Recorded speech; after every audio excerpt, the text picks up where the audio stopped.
and startlingly candid moment, US Vice President J.D. Vance has delivered what may be one of the most extraordinary admissions ever made by a senior American official. Speaking on the state of globalization, Vance openly revealed a truth that many in the global South have long suspected.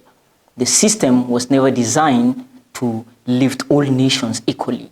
Vance bluntly explained the original logic behind globalization. Wealthy nations will climb higher up the economic value chain, while poorer countries will be confined to simpler, lower value tax. But he lamented the plan didn't go as expected. Developing countries, particularly China, refused to stay in their assigned roles, advancing their industries, moving up the value chain, and challenging the dominance of the Western economies. According to Vance, this deviation is precisely why globalization failed. It is an admission with staggering implications. Far from being a strategy to reduce global inequality, globalization, as described by the Vice President, was meant to preserve it, to lock poorer nations into perpetual economic subordinations while safeguarding the prosperity of the rich. Because there were two conceits that our leadership class had when it came to globalization. The first is assuming that we can separate the making of things from the design of things. The idea of globalization was that rich countries would move further up the value chain while the poor countries made the simpler things. You would open an iPhone box and it would say designed in Cupertino, California. Now the implication, of course, is that it would be manufactured in Shenzhen or somewhere else. And yeah, some people might lose their jobs in manufacturing, but they could learn to design, or to use a very popular phrase, learn to code. But I think we got it wrong. It turns out that the geographies that do the manufacturing get awfully good at the designing of things. There are network effects, as you all well understand. The firms that design products work with firms that manufacture. They share intellectual property, they share best practices, and they even sometimes share critical employees. Now, we assume that other nations would always trail us in the value chain, but it turns out that as they got better at the low end of the value chain, they also started catching up on the higher end. We were squeezed from both ends. This thinking, critics argue, has shaped nearly every major U.S. foreign policy decision in recent years.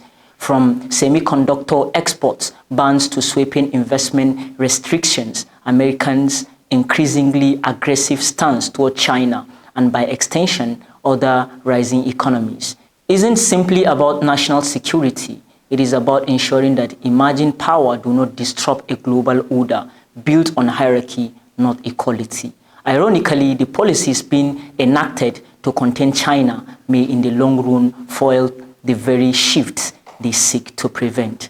Vance remarks send a clear, perhaps unintended message to the developing world. Meaningful economic progress may demand breaking away from the US-led system that views their success as a threat rather than an achievement. As more nations grasp this reality, Vance's revelation might just accelerate the redistribution of global power, he fears, signaling the dawn of a new multipolar economic landscape. Concurrently, in a major defense announcement yesterday, President Donald Trump revealed that the U.S. Navy is officially moving forward with the development and deployment of the world's first sixth-generation fighter jet, designated the F-47. Speaking at the press briefing at the Oval House, President Trump hailed the project as a historic leap in military aviation, emphasizing the jet's advanced capabilities designed to maintain U.S. air superiority well into the future. At my direction, the United States Air Force is moving forward with the world's first sixth-generation fighter jet. Number six, sixth generation. Nothing in the world comes even close to it. And it'll be known as the F-47. The generals picked a title. And it's a beautiful number, F-47. It's something the likes of which nobody has seen before in terms of all of the attributes of a fighter jet. There's never been anything even close to it, from speed to maneuverability to what it can have to payload. And this has been in the works for a long period of time. after a rigorous and thorough competition between some of America's top aerospace companies, the Air Force is going to be awarding the contract for the next generation air dominance platform to Boeing. Specific technical details remain classified. Defense officials described the F-47 as incorporating cutting-edge advancement in stealth technology, artificial intelligence-assisted piloting, hypersonic speeds, and advanced electronic warfare systems. The aircraft is also expected to feature next-generation sensor fusion, drone swarm coordination, and extended range capabilities, far surpassing the current fifth-generation fighter like the F-35. Defense analysts view the F-47 announcement as a significant move to counter rapidly advancing military technologies from competitors such as China and Russia, both of whom are pursuing their own next-generation air platforms. The announcement comes amidst broader effort by the Trump administration to bolster U.S. defense capabilities and maintain strategic dominance in key technological sectors. Taken together, Vice President Vance's candid remarks and President Trump's unveiling of the F-47 sixth-generation fighter jet paints a clear picture of the evolving global order.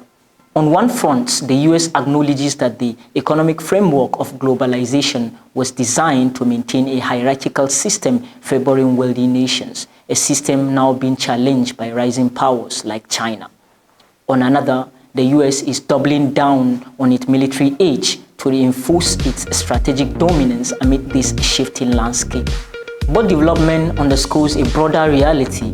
The world is entering an era of intensifying competition where economic and military power are increasingly intertwined. As emerging nations push for greater autonomy and influence, the question remains whether the established order will adapt to a more multipolar world or resist it. Either way, the rules of the game are clearly being rewritten and the stakes have never been higher. You are listening to Diaspora Digital Media. For more of this content, follow us on our social media platforms. Don't forget to like this video, hit the notification bell to get alerted when we drop a new video. I remain Ibrahim Omar Wasi. Bye for now.